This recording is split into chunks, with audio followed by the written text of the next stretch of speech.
বলাগড়ের ইনচুরায় ঝাপান দেখতে গিয়ে পথ দুর্ঘটনায় মৃত্যু হয়েছে দুজনের। আশঙ্কাজনক অবস্থা আরো তিনজনের। পুলিশ সূত্রে খবর, মৃত দুই যুবক রাজু মুর্মু এবং শুভজিৎ মণ্ডল। স্থানীয় সূত্রে জানা গিয়েছে, বলাগড়ের ইনচুরায় ঝাপান হয় প্রতি বছর এই সময়। বহু মানুষ সেখানে ঝাপানের মেলা দেখতে যায়। মঙ্গলবার পোলবার সুগন্ধা গ্রাম পঞ্চায়েতের মালতপাড়া এবং আগ্রাপাড় গ্রাম থেকে তিন যুবক ইনচুরায় যায় ঝাপান দেখতে।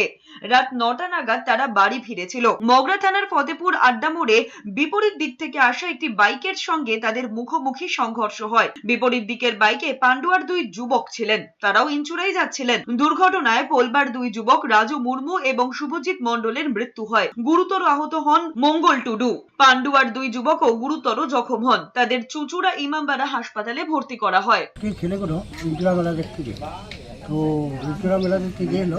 আমরা কালকে তো আমরা শুনতে পাইনি, আজকে সকালে শুনছি কালকে অ্যাক্সিডেন্ট হয়েছে ওখানে।